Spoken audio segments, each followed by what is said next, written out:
Welcome back to Sports Dump, Lewis County's only sports podcast. We're sponsored by Elam's Home Furnishings and Mattress Gallery, Goebel Septic, and Americool Heating and Cooling, and the Farm Store. Thanksgiving is just around the corner, this notes document says, which means that fall sports are coming to an end. All area soccer and volleyball teams are done, and we have only a handful of football teams remaining.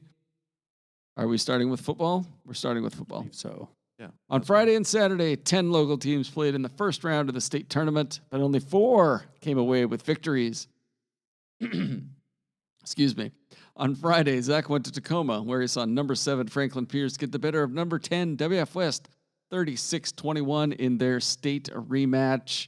Zach, what was the difference this time, and was this the same matchup last year? Yeah, it was in the quarterfinals last year when WF West beat them 28-7, I believe was the final. So it wasn't the same matchup last year. This was the first same round. 2 teams, different round. Yes. Yeah, same 2 Should have been more different round. specific, yes. Okay. Yeah. All right, you guys are good. But Okay. the main difference was that Franklin Pierce was faster and much more physical, and they were kind of ready for the moment. And WF West, 10 seniors on that team, like not a lot of them, and a lot of the juniors and sophomores just not with a lot of postseason experience, and so they weren't as physical, and they weren't as they didn't handle the momentum swings very well. There were 2 big moments. One was on the third play of the second quarter, down 8-0. Franklin Pierce fumbles. Wyatt Hoffman recovers, but the officials, and there was no whistle on the play, but the officials ruled that Franklin Pierce forward progress was stopped. And what Dan Hill was told afterwards was that even though a whistle wasn't blown, the play can still be over. Okay. Which I don't know. I thought that was the point of the whistle. But I feel like we're making things up as we go along. Well, I'll have more on that in a little bit. That'll be a theme today. But so that was a big swing, and then Franklin Pierce ends up scoring on one of their on their only pass attempt of the game. And then in the second half, they're down a score, and Wyatt Hoffman turns the ball over, just an overthrow. He was trying to hit I think it was Connor Coleman on a slant, and he just overthrew it. And Franklin Pierce scored on that. They turned that turnover into points. So just momentum swings that didn't go WF West's way. And Franklin Pierce ran for 313 yards and kind of dominated the line of scrimmage. So, yeah, it's just Franklin Pierce was bigger and better on that day. all right. In summary, how do you see WF West's season? It sounds like they had a pretty good year. Probably not the finish they wanted. They've got a very promising sophomore quarterback, EFCO MVP. Yep, EFCO MVP. Wyatt Hoffman. Yep. I consider this season a resounding success for WF West. Dan Hill said that this is from beginning of the season to now. It's like the most improved group in the state is what is his words, and one of the most improved teams that he's coached. So, yeah, I think finishing second in the EFCO again. It sucks you lose to Tumwater with 8 turnovers. If you have a handful less, like who knows how that game goes. But yeah, I with only 10 seniors and having to replace like all of that production, all of that talent, and still get back to the state tournament, like I think it's a successful season. I think you guys would probably agree, right? Absolutely. Yeah. All right. Meanwhile, in Centralia, Dylan saw number 7 Adna overcome a slow start to beat number 10 Kittitas 36-15. Bo Miller ran for 255 yards and 4 touchdowns to lead the Pirate offense, which tallied over 400 rushing yards. Dylan, how did the Pirates look? After an early timeout, well, I guess it wasn't super early in the game, much better. So the first, I forget exactly when this timeout was. It was either late first or early second. Adna's actually up 8-7, but the offense just looked sloppy. Bo Miller was able to score that first touchdown. They were able to get a little drive going, but they're committing, I think at that point it was 3 false starts, like procedural penalties, stuff like that. So they call a timeout. They just kind of take a moment, and out of the timeout, they're deep inside their own territory. They got 70-plus yards on the next 4 runs combined. So it was chunk play after chunk play after chunk play after chunk play. Immediately out of the timeout, the sidelines fired up, the crowd's fired up. Miller gets into the end zone from there, and from there, they just rolled. I I think they scored on every possession after that, excluding the final drive where they ended up the clock out, which took over 7 minutes because they started so deep in their own territory. And the defense stiffened up in the second half too. Kittitas was able to get an early touchdown and then one before half. Nothing after that.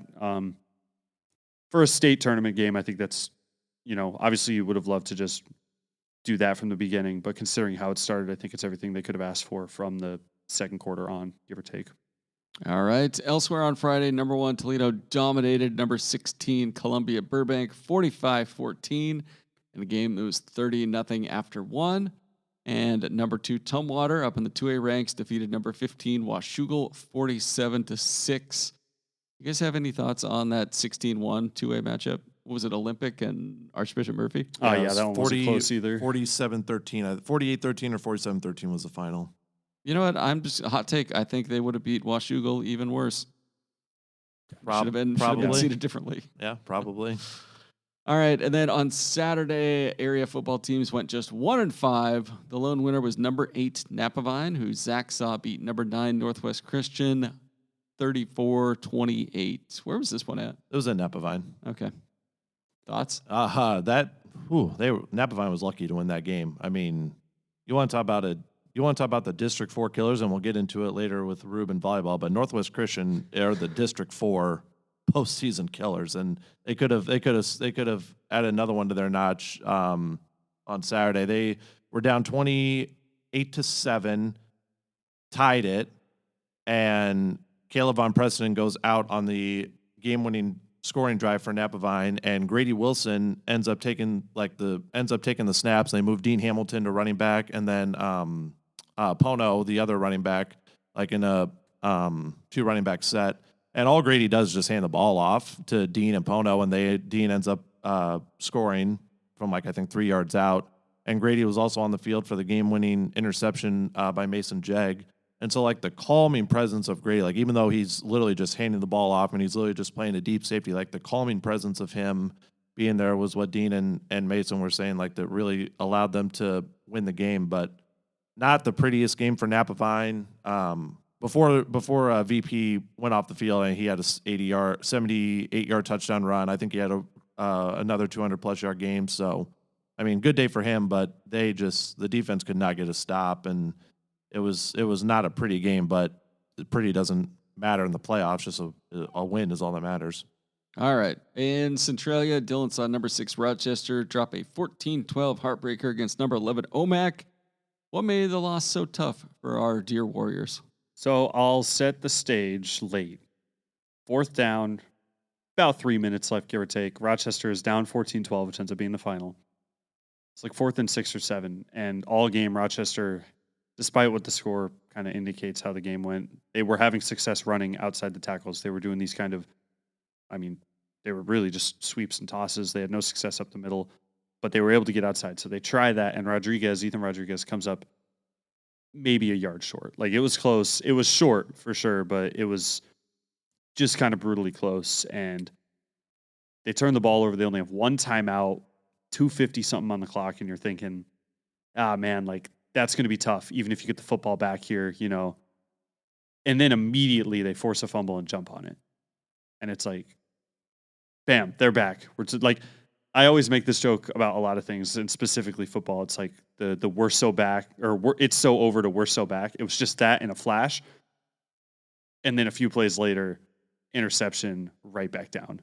And just so over. Right back to it's so over. And that time it really was. They tried this same kind of corner. Rodriguez ran a corner out of the backfield, a corner route. And the first time they ran it was on that 4th down after the fumble, and it worked to perfection. It caught him off guard. It was their first actual pass attempt of the game, not counting a 2-point conversion. They tried to run that same play, and it was a combination of, I think, Rodriguez just being gassed, and also the OMAC defense just saw it coming that time and was able to make the adjustment and get the interception. Another thing that happened earlier in this game is that after Rochester's first touchdown, they go up 6-0. They go for 2, and they get it.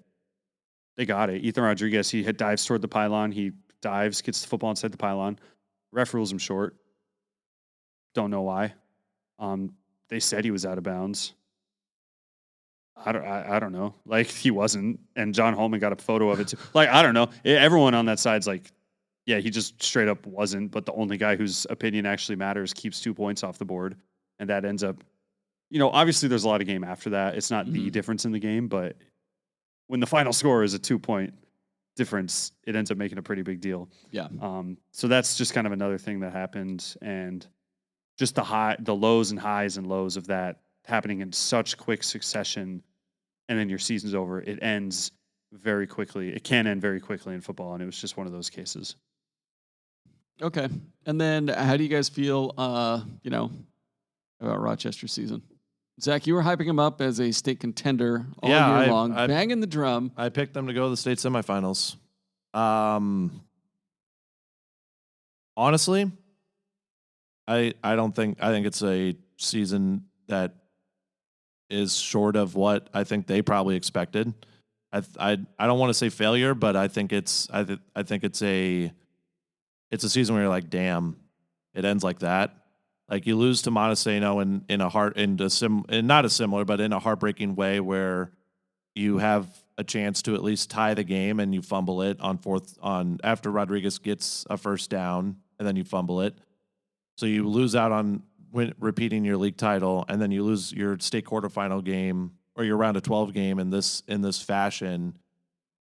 It's and with having to replace Rodriguez and 2 really good linemen, and I think, is Xander Peterman also a senior, or is he a junior?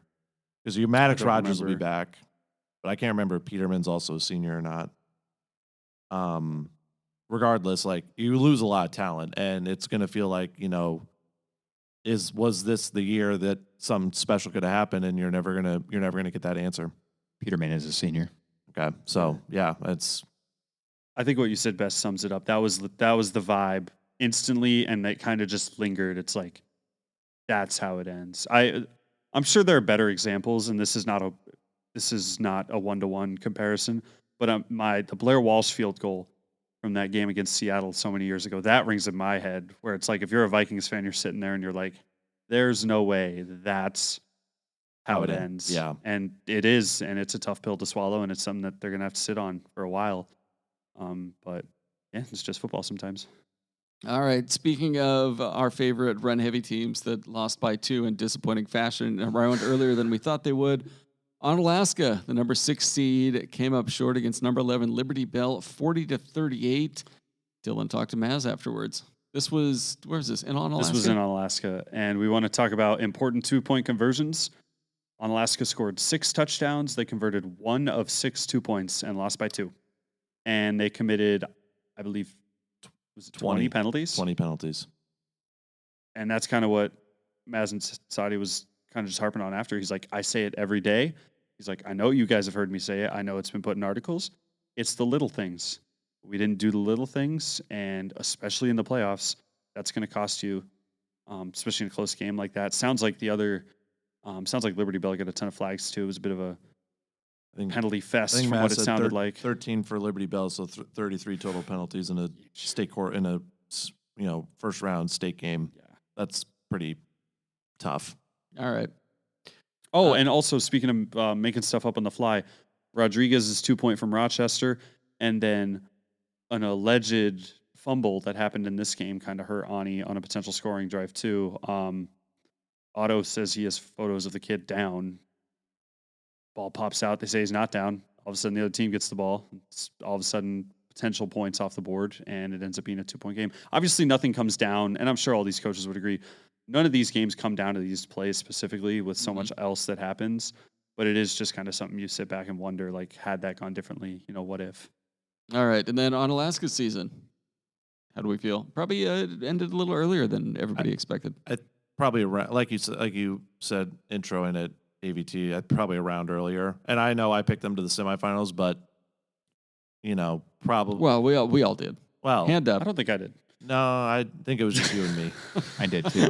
You did too? I think I did too. Yeah, Yeah. we all had our final 4. I don't think I did. But Whatever. No, I don't think Dylan did. But still, like, this is, you want to talk about a team that's, kind of like WFLS, where you had to replace a lot of production and you don't have a lot of seniors. Like, Ani is a Ani is another example of not having a lot of seniors. Like most of that production is going to be back. Pardon my phone, my duck quack.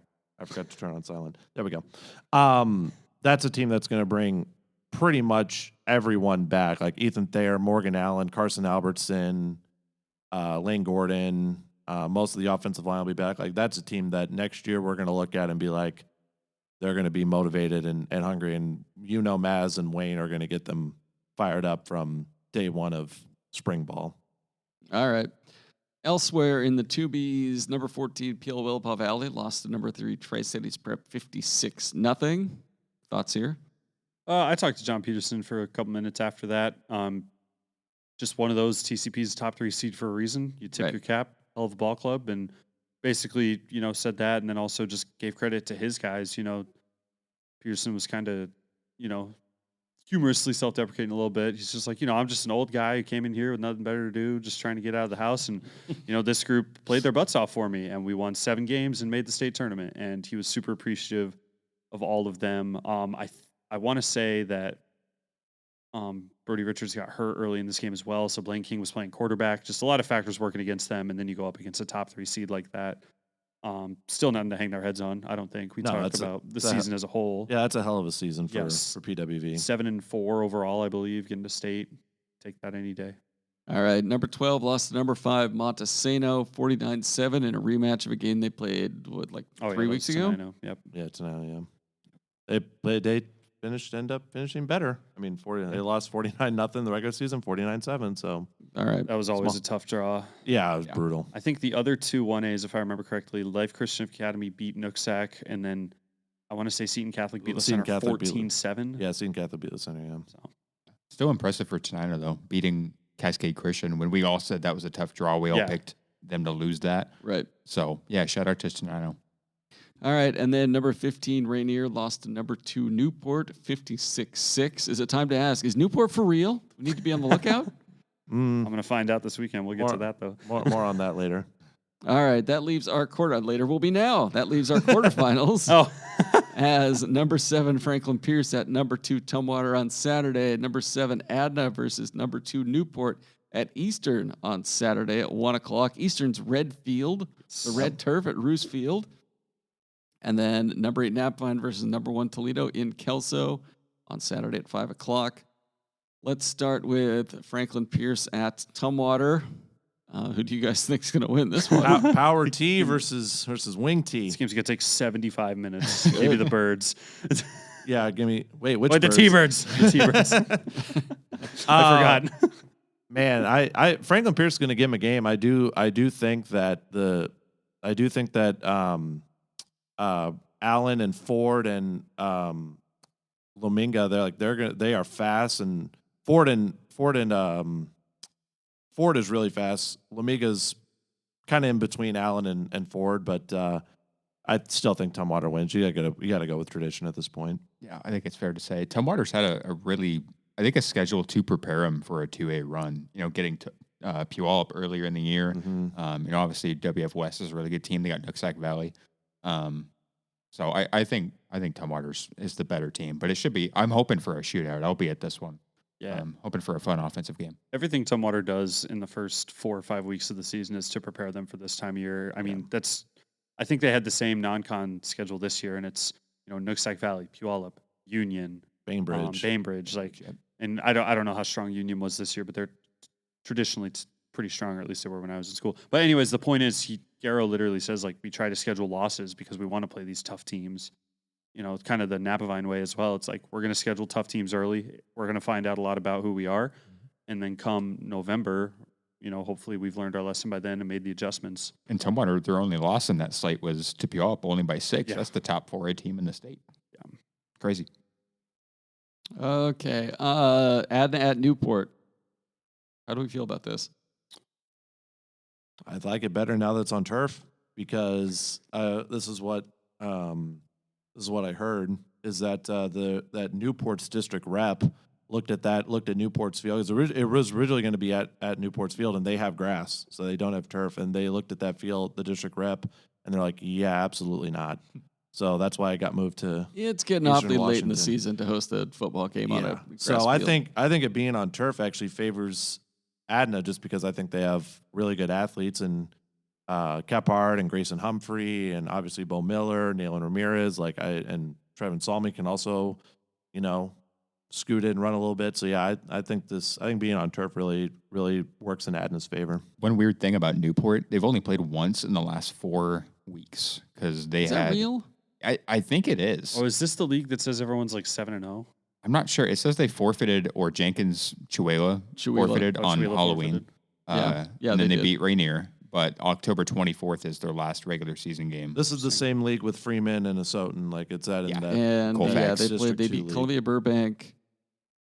They beat Freeman by Soton. 1. They beat Freeman by 1. Yeah, I'll be damned. Yeah, I've heard just talking with some people at the Adna game, Newport's got some size to them, from what I've heard. I mean, I haven't seen them obviously this year. They're way out there.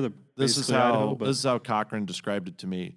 Think Onalaska players with Toledo's offense. I don't know. I'm looking at their roster. They're not that big. They got a 260-pound kid. That's on the one. line. That's one Cochran mentioned about. But he said they have a lot of like 6'1" to 6'3" kids that are like more physical than Adna's like kids. They're just Adna's kids are a little bit smaller. Mhm. So We got a kid named Spain Driver and his Nice. brother Cutter Driver.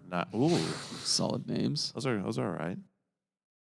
I thought that kid's name was Pancake, but it's not. Yeah. All right. Yeah. Shout well, out Grace Pancake, former Napa Vine. Yeah. Yeah, Okay, shout they out. got That a was the kid first thing named. that popped in my brain, too. They got a kid named Aries Swain.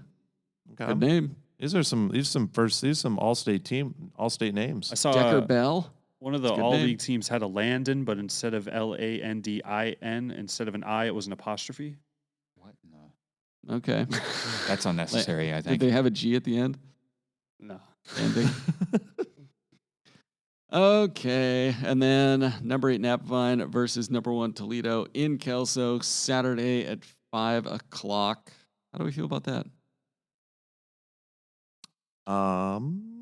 Feel like Toledo is gonna bulldoze the crap out of Napavine.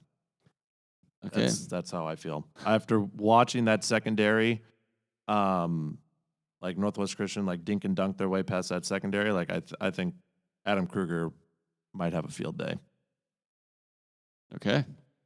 I picked Napavine in the upset on this one. I have seen both teams, I believe, multiple times. I think Napavine twice, Toledo 2 or 3 times, somewhere in that ballpark.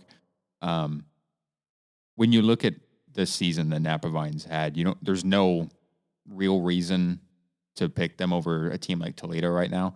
But for me, what's kind of floating in my brain, probably, well, I guess we'll find out if it's irrational or not, but it's hard for me to doubt Faye at this time of the year. And I know this Toledo team's got mass amounts of talent. And I do think it's going to be a high-scoring game. But I love the idea of the running back duo for Napavine. I think they'll be the biggest difference in this game. I think it's going to be a close one. I think a couple plays decide this one. But I think Napavine gets it done.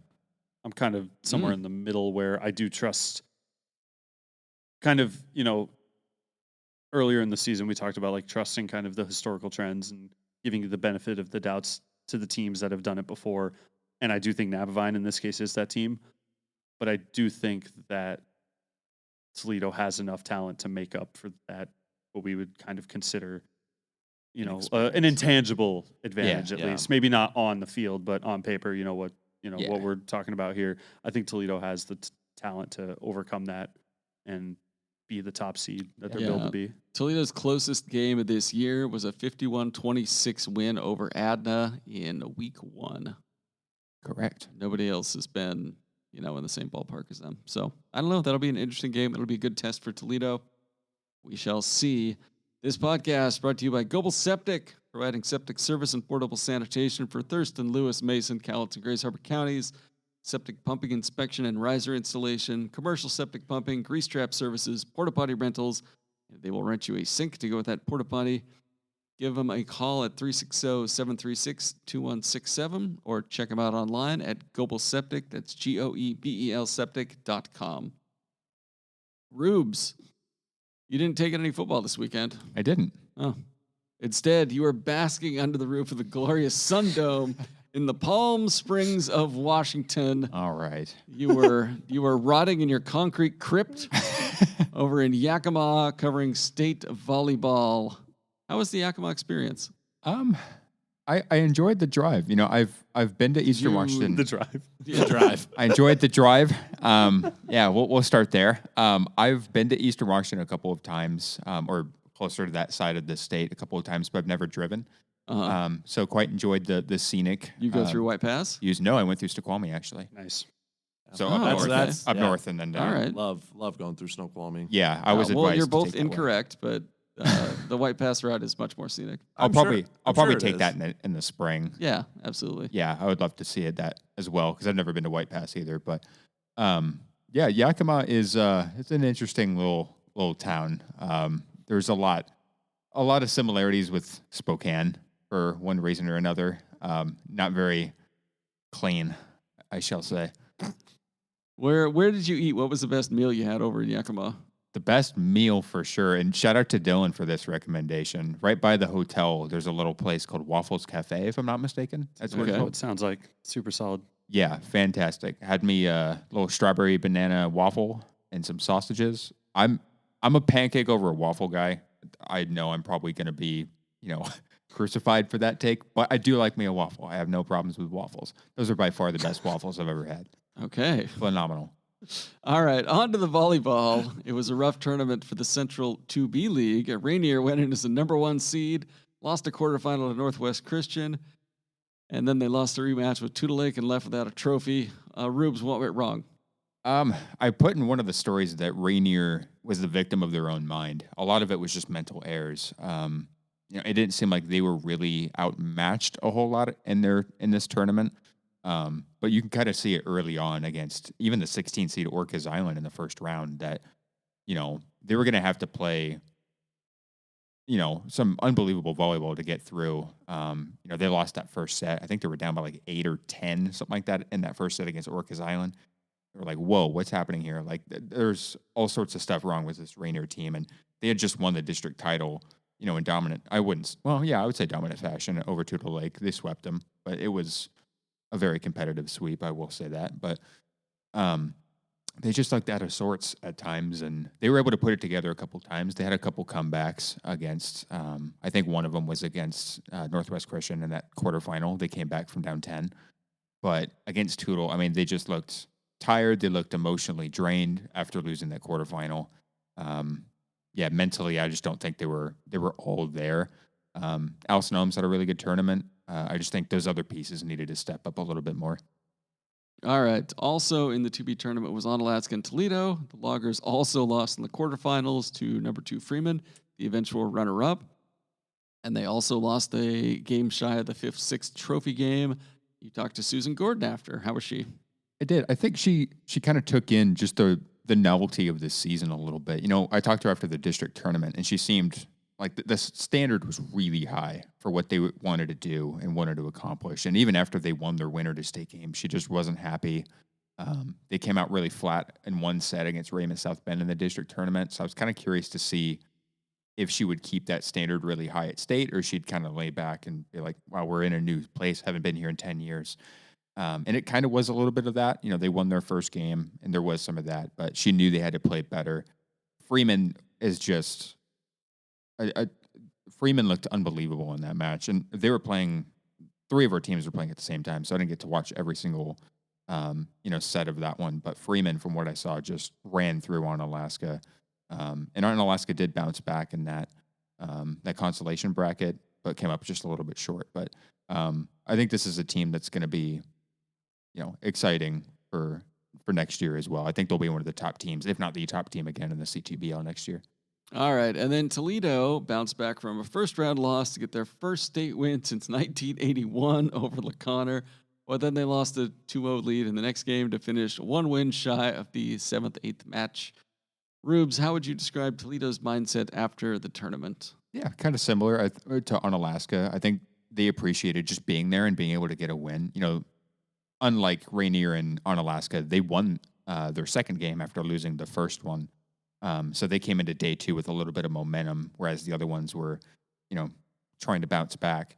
But like Connor historically has been a really good volleyball program, and I know the last couple of years they've been down. I think they've gone 2-0 the last 2 years, I believe 2 or 3, after winning 4 straight state titles. But to see Toledo handle themselves after losing that first one and getting the experience of the state tournament for the first time, such a young team, such a small team, it was really cool to see them be able to handle themselves and get to day 2. So again, another really promising program, another promising season. I think they're going to be good again next year. All right. And then in the 2As, Tumwater had the most success of any team from around here, going 3-1, and they finished 5th. It's their first state trophy since 2016. Rube, how were the T-Birds? Up and down, but when they won the last 2 games, that was the Tumwater that I expected to see. That quarterfinal match was really, it took so much out of them. And especially, it was supposed to start at 8. It didn't start till like 9:30, 9:31, because they were just out of sorts on that court. It took forever to get through the game before.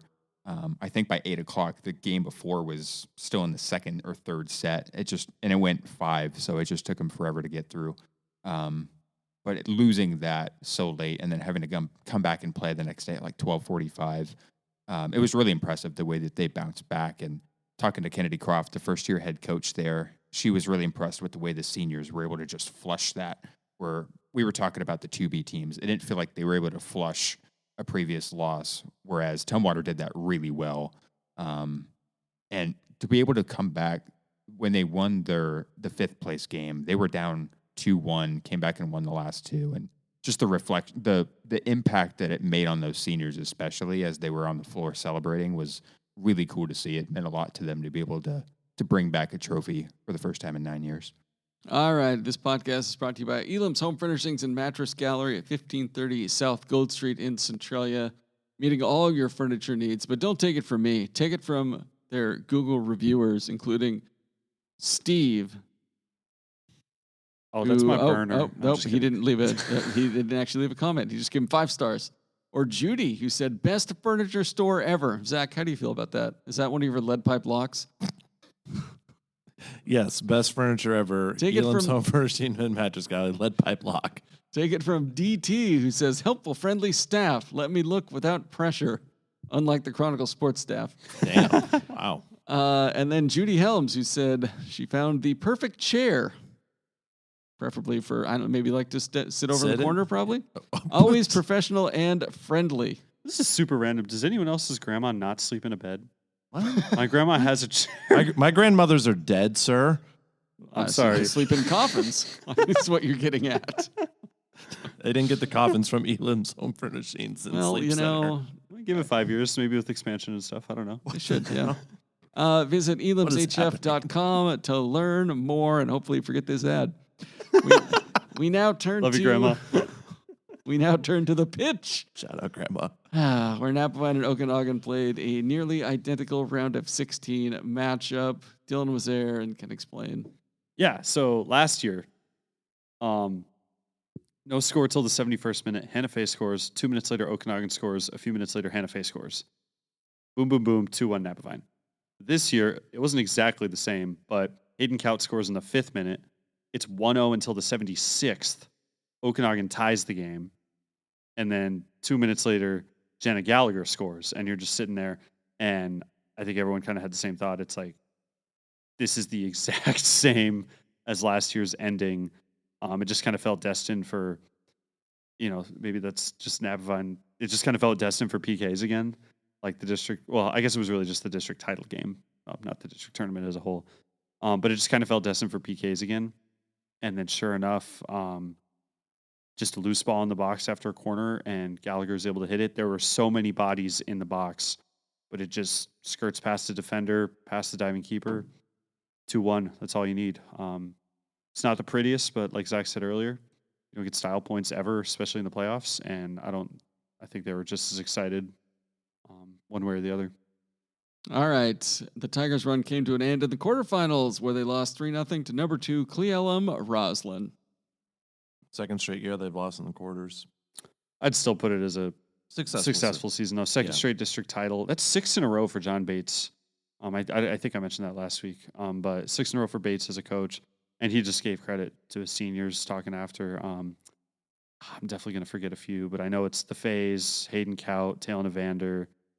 There's definitely a couple I think others. is Gallagher a senior? I want to say. I think she's a senior. Maddie Dickinson. Maddie that might be all Dickinson, yeah. 6. I'm not sure. Clara and Hannah Faye. Yeah, just credit to that group. Certainly a great final 2 years to hang their hats on as they transition into basketball and everything else. Okay. Also in the 2B round of 16, number 12 Onalaska lost to number 5 Northwest Christian 4-0, and number 9 Toledo lost to number 8 Highland 2-1. In the 2As, Zach watched number 10 Tumwater lose to number 7 Cedar Crest 3-0. Any thoughts on those 3 games?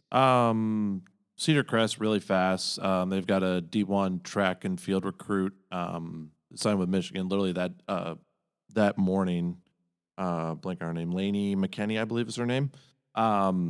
She was really fast on the midfield, kept a lot of plays alive, and then Sophia Hudson had 2 goals for Cedar Crest. Tumwater could never get into a rhythm. They had a couple looks. Caleb Pope had a really good shot off a counterattack that just sailed over the bar.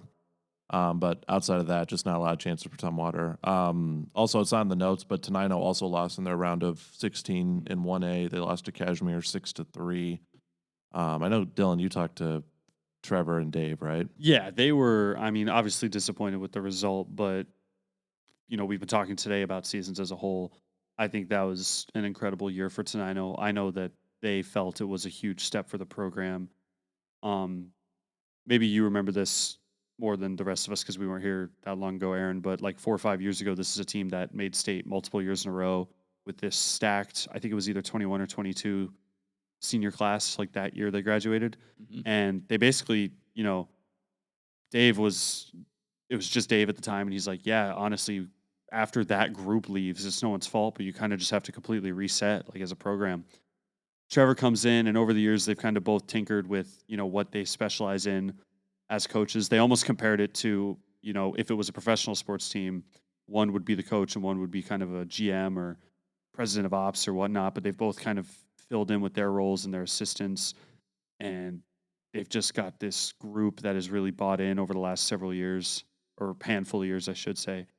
And it's a tiny consolation, right? You still lost, but they put up 3 against a really good Kashmir team when every other lower seed in the first round didn't put up that much of a fight outside of Okanagan. But you look at the rest of the brackets, a lot of blowouts. Whereas at least the Beavers can say, we went East, we gave it our best. I don't think there's any shame in losing to the 5 seed, and they have almost everyone back next year, including Vetbrent and Montgomery to lead the way. So I think there's a lot to be proud of, and I think there's a lot to look forward to for that program as a whole. All right. This podcast is brought to you by Americool Heating and Cooling. Your comfort is their business. Full service HVAC installation, services, and repair with a 100% satisfaction guarantee on everything they do. Visit west.americoolonline.com to learn more about their services. Swimming update. Dylan, you went for a swim? I wish. No, Centralia girls went swimming, though, at the state meet. Oh. And, yeah, so Anna Nguyen, Lourdes Rodriguez, Chloe Hansen, and Suki Bringman, they swam the 4x100 relay. They finished 7th. They finished 10th last year, so they just missed on the podium, but they got on this year at 7th. A couple other finalists. Hansen finished 10th in the 100 fly. Suki Bringman was 18th in the 50 and 500 free. Nguyen was 19th in the 200 medley and the 100 fly.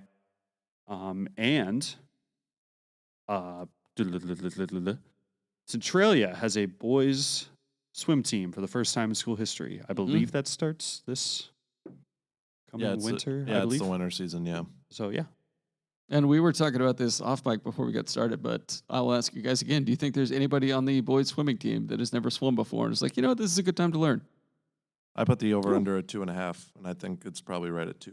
I'm gonna go with 2. I'll stick with what I said before. I think there's a kid or two who, their buddy, like, that's how I ended up playing flag football in middle school. You get a buddy that comes up, they're like, hey man, we need bodies. And you say, sure, I'll figure it out in the fly. Hopefully no one drowns. I hope it's not just one kid though. Yeah, that'd be really sad. If I hope he's got a friend who also can't swim. Yeah. So it's like a pact though. Like, what if it's like a group of 4 dudes and one of them was going to swim and he's like, if you guys want to come, like I don't know. It's like, Or maybe they're all just really good swimmers. I'm not sure. I don't know they could much be. about the group as a whole. I just know that they exist now. So, all right. I mean, they existed before, but you know what I mean? Like, as a team. But now they're swimming. just spawn in the pool. What if there's just like a couple kids in Centralia that like have just been doing like freestyle, like going down to the river every day and swimming back and forth laps against the current to toughen up just in case the swim team pops up. And now they're like, hell yeah, it's our moment. That'd be a great story if we can find that kid. With that one river rat kid who's Yeah. just out there every day. Let's run that story. Hit us up.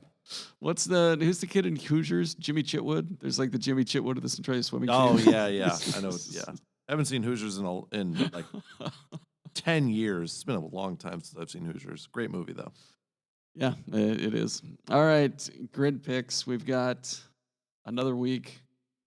Maybe this will be the last week. Who knows? What? No, it won't be. Well, I don't know. If everybody loses, then, well, I guess Toledo and Napavine, one of them will still be alive. So we will have a one-team grid pick next week. We're still going to pick. Oh, you got the whole thing on here. All kinds of shit. Oh, yeah, we got a bunch of random schools up there. Yeah, I mean, it's the quarterfinals. Why not? Why not? Yeah, last year we picked all semifinals and all championship games. Yeah, that was fun. All right. Was that last year or the year before? That was last year. Yeah, we did it last year. I don't know if you guys did it the year before, too. Okay, let's get I through don't know if we did or grid not. picks. I've got 106 wins this season. Dylan's got 104. Ridley's got 104. Zach has 102. Reubs has 100. And Chad has 79. So how did Chad make his picks this week when there's teams that aren't? Did you just go the high seed? I went with a couple. Good mix. Okay. Good All mix. right. So everybody else has their picks in. God, Ridley only has had 5 of her picks in. Why? Oh, I'll text her. I don't know. Do you have any? You don't. You have 2 of your picks in. I'm just now making my picks. I'm just now learning that this is happening. We're doing it live. So Do it number- live. For Franklin the second Pierce- straight week. Franklin And Pierce at you Tumwater. do. Everybody's got Tumwater. I will also take Tumwater. Napavine versus Toledo. This is in Kelso Saturday at 5. I will take Toledo. Everybody else has Toledo except Reubs and Chad. Both Napavine fanatics. Number 7, Adna versus number 2, Newport. Oh boy. Dylan 1 has gone Newport. Zach's gone Adna.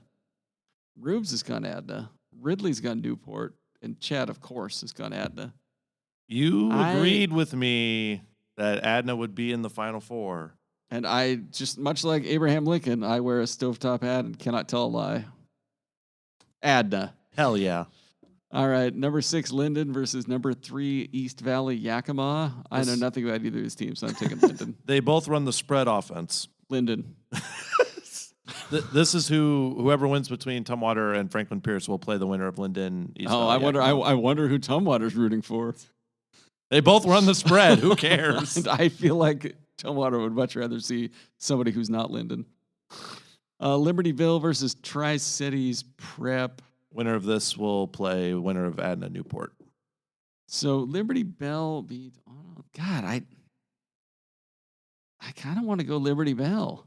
Go the Darlings. The Darlings a 2B, the 11th seed into the semis. Yeah, where's this game at? This game is at Is it Chiawana again? yeah Chiawana. Yeah, at Pasco. Chiawana.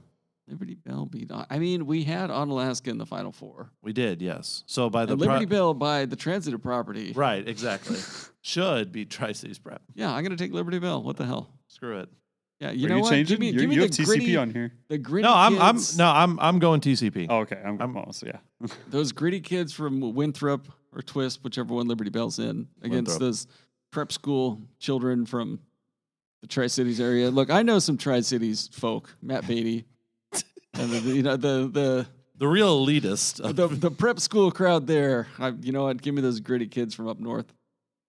Number 5, Okanagan. At number 4, Freeman. Boy, everybody's got Freeman. Are we sure? Have they played yet? Okanagan Freeman. Yeah. They played. They played last year in the semis. Yeah, And Okanagan won that Okanagan. one. Okanagan ripped them. doesn't have their 6'8" Okanagan doesn't have a lot D1 of, tight end anymore. Carter Kukenbuck or whatever. Yeah. Kukuru? He's got a brother, though. I saw his name on the roster. I was looking at it earlier, and I was like, oh, maybe, I don't know. This Just is a at sophomore, Freeman, by the but- way. I think. It's at Freeman. Yeah, I it's mean, in obviously, Freeman. they're still I good. gotta I'm not say trying to take Freeman. away from Okanagan. They're still the 5 seed, but Yeah, there's. Kukumbu obviously had the ability to just take over at any given point. I still think Freeman's the best team in 2B. So that's why I'm picking Freeman. All right, Montesano. I will take Freeman. Montesano versus Lyndon Christian. Make your pitches to me, everybody. Zach, you've got Lyndon Christian. Dylan's have both got Montesano. I'm going tradition with Lyndon Christian. I know Monty's got pretty good tradition. This is the round where Monty slipped up last year. I can't remember who they played. They didn't play Royal.